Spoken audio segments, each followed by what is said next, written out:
Olá pessoal, hoje falar um pouquinho com vocês sobre Drácula, do Bram Stoker, nessa edição aqui da Dark Side. Esse livro foi escrito no fim do século XIX, lá para 1872. E a gente tem aqui o Bram Stoker, que era um teatrólogo, criando, esse personagem que vira um mito. Apesar de que Drácula ele já existia, ou pelo menos a perspectiva do vampiro ela já existia, na mitologia, e ele pesquisou sobre isso, associando com várias outras informações, e ele colocou tudo aqui nesse livro, virando essa obra única. E a partir dela uma referência, para várias outras obras sobre vampiros. Esse livro ele é feito por cartas, ele é epistolar, começa com um diário do Jonathan Harker, e ele, assim, como foi para ele acabar chegando na Transilvânia, na Romênia, no castelo do Drácula, os avisos que ele vai ter, no decorrer desse caminho dele, até se deparar com Drácula. Então, aos poucos, ele vai se percebendo não como um convidado do Drácula, mas sim como um refém dele, e à mercê do que esse homem quiser fazer com ele, Drácula tem uma intenção com o Jonathan.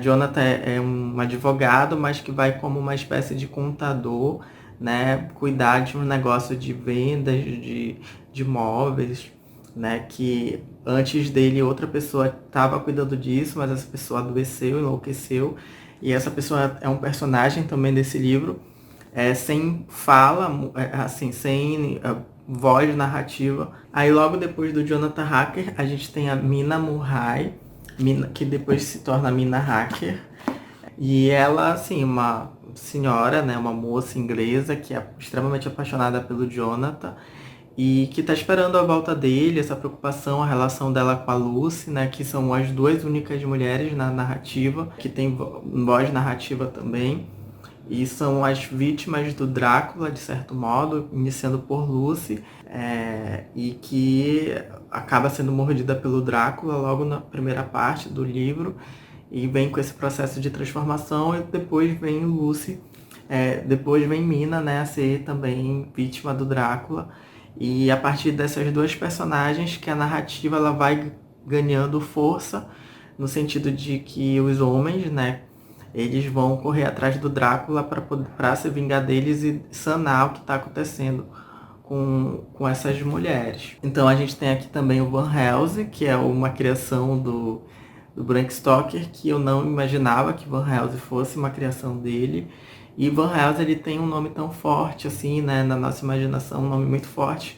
E a gente tem um médico, psiquiatra, que ajuda o Dr. Van Helsing, são amigos, ele que traz o Van Helsing, para a situação. E a gente tem outros dois pretendentes da senhorita Lucy, um deles era o noivo dela, além do Jonathan e da Mina. Nesse livro, eu achei muito interessante a linguagem, é uma linguagem muito gótica, ela traz a coisa do horror, mas ao mesmo tempo é muito delicada, é bem escrita, dá vontade de ficar curtindo a leitura, mas ao mesmo tempo tem essa coisa do horror, do tenebroso, da escuridão, de uma maldição, digamos, de um tempo tempestuoso que vai chegar. Então a vinda do Drácula, para a Inglaterra é uma vinda muito tenebrosa. Ele vem em um navio. Nesse navio todos os passageiros vão sendo mortos porque ele se alimenta desses passageiros. E quando esse navio aparece no porto, assim, longe, a Mina vê, e logo depois aparece uma tempestade muito grande, e que, se eu não me engano, é ele que controla essa tempestade. Ele tem essa capacidade de mexer com neblinas, ele se torna neblina, ele mexe com ratos, morcegos, lobisomens. É um poder que ele tem, assim, de controle, ele se transforma também. E é muito interessante, assim, o presságio, que um senhor já com uma idade bem avançada diz que a morte está chegando.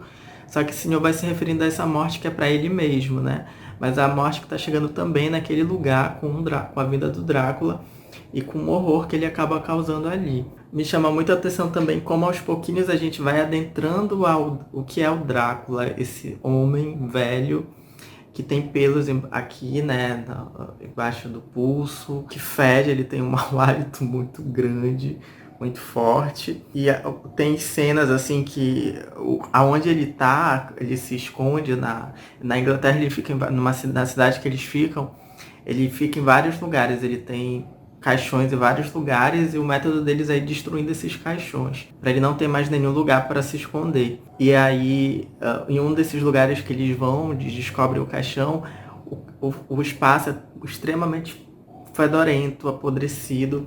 Aqui no livro descreve que é como se a própria podridão tivesse apodrecido nesse lugar. Então é bem bizarro assim essa situação, do fedor dele, do horror. A cena na metade do livro em que ele encontra a mina é extremamente tenebrosa. No filme tem essa cena e assim tem ratos, é nojento, o hálito dele é nojento. E é interessante assim essa comparação com isso, que é extremamente horroroso e nojento do Drácula, mas com essa coisa mais sedutora, né, dele também, porque tem uma perspectiva sexual aqui também muito forte nos personagens que se transformam em vampiros, principalmente nas mulheres. É um apelo sexual muito forte e essa sedução mesmo, né?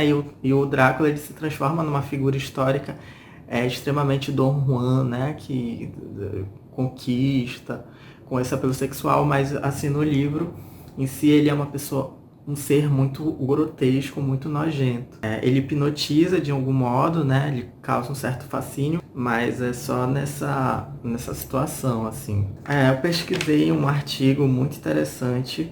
O artigo ele se chama Frankenstein, de Mary Shelley, e Drácula, de Bram Stoker, Gênero e Ciência na Literatura, que a autora, que é a Lúcia de la Rocque, ela vai dando conta assim do que é a ciência dentro desse contexto do século XIX e a perspectiva do gênero dentro do Drácula e dentro do Frankenstein. Então, entende-se que em Frankenstein ela faz uma crítica, né, à autora sobre o que era a ciência da época, e no Frankenstein a ciência ela já em Drácula a ciência ela já vai se modificando a perspectiva. Então a gente já tem a própria psicanálise, né, o Freud ele escreve a interpretação dos sonhos em 1899, 1900.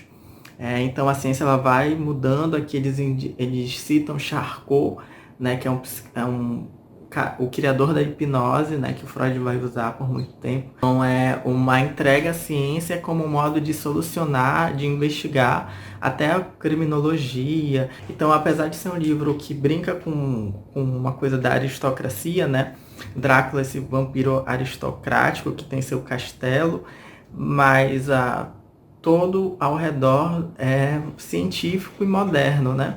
Então a própria Mina, que é uma personagem muito pensante aqui, mulher, ajudante do seu noivo, que é o Jonathan, é uma pessoa de conhecimento, né, que é ajudante dele, tem um pensamento, né, um tipo de formação. Então no Drácula as mulheres elas já são colocadas, apesar de estarem à mercê do homem, mas elas são colocadas de um modo bem diferente do Frankenstein, né? Já são as novas mulheres que vão surgindo dentro dos movimentos feministas. Se eu não me engano, a mãe do Bram Stoker, ela era feminista, né? Então ele tinha esse olhar, assim, mas sexualmente elas ficam atrás, né? É como se elas pudessem avançar na percepção dele, no contexto científico, e se igualar mais a esses homens, mas na sexualidade não. Então essas vampiras que ficam mais afloradas sexualmente, elas são castigadas, né? Então essa igualdade de ato sexual, ela não é reconhecida no Bram Stoker. Outro ponto, assim, pensado, né, pela Lúcia de la Rocque, é que o Drácula, a tentativa do Bram Stoker é mostrar a vulnerabilidade dos homens. E se a gente for parar para pensar, o Drácula é um ser muito vulnerável, ele precisa muito das outras pessoas para poder se alimentar e colher sangue, ele vive isolado. E o modo como o Drácula acaba sendo derrotado no livro é um modo muito passivo.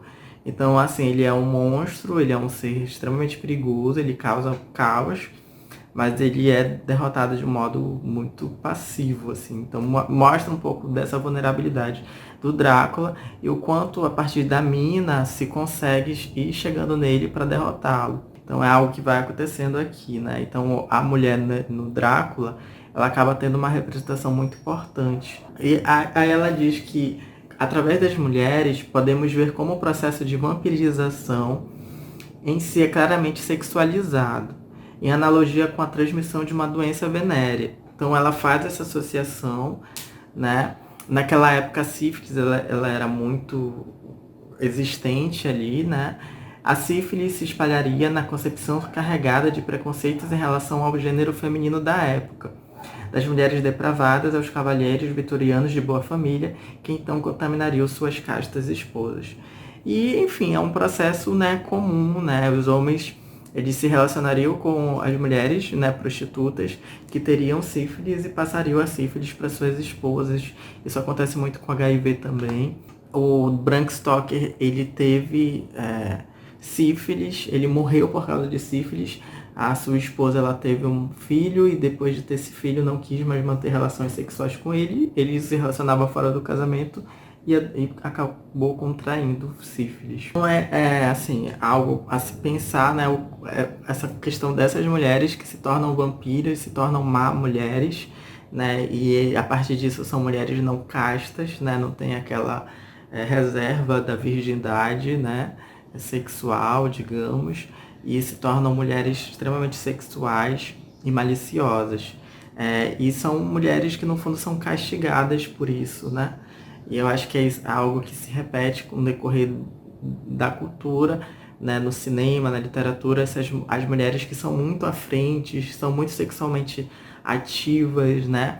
Elas de algum modo acabam sendo castigadas por isso. A gente tem isso em Psicose, do Hitchcock. É algo interessante a se pensar. Ao mesmo tempo que as mulheres aqui no Drácula, né, principalmente a Mina, ele a define como tendo um cérebro masculino e um coração feminino, mas sexualmente não pode, né? Assim, é uma percepção que se tem. Nessa edição, é uma edição muito caprichada. Tem uma introdução, são 2 introduções bem bonitas, né, que vão dar conta do contexto, né, da literatura que existia naquele período, no processo de criação do livro, na Romênia, onde está a Transilvânia, de como essa perspectiva cultural de viagens que são feitas até lá, né, para se visitar o Castelo do Drácula. É interessante assim que existe uma comparação entre o Drácula e o retrato de Dorian Gray, né, que são seres bonitos, que tem essa coisa do espelho, essa coisa da manutenção de uma aparência, né? E ao mesmo tempo o Dorian Gray fica muito feio em algum momento, Drácula tem essa coisa do horror, né, também. Outra coisa que colocado, os traços animalescos e as próprias metamorfoses servem para nos lembrar que o vampiro não é humano. Historicamente sedutores, eles enfeitiçam pelo olhar. Altivos, nobres, elegantes, transformam-se em morcegos, ratos ou lobos, para que possamos lembrar que estamos diante do indomável. O vampiro vitoriano apavora porque não pode ser domesticado e, por contágio, acaba despertando o primitivo em suas vítimas. A natureza predadora do vampiro é uma lembrança de nossa própria animalidade reprimida. O triunfo de Drácula é o triunfo da natureza sobre a sociedade civilizada e a mente racional do século XIX. E assim, é bem bacana isso. Drácula, ele tem muita fome, né? E, assim, essa coisa do sexual que vem, né, desse lado reprimido nosso, que tem a maldade também, né? Enquanto algo que é reprimido socialmente. Então, a maldade, a fome, o sexo, né? E o Drácula, ele mexe com tudo isso porque ele também é algo do animalesco, né? Do indomável. Então, é bacana, assim, porque o Drácula, apesar de todo o horror dele, ele seduz, ele desperta esse lado reprimido nosso que todos temos de alguma maneira. Enfim, pessoal, acho que no mais é isso. Deixo aqui a dica do Drácula, de Bram Stoker. Obra, assim, maravilhosa, um clássico, merece ser lido, um clássico do horror. E vale muito a pena, assim, a leitura. No mais é isso, encerrar o vídeo por aqui. Até o próximo vídeo. Tchau!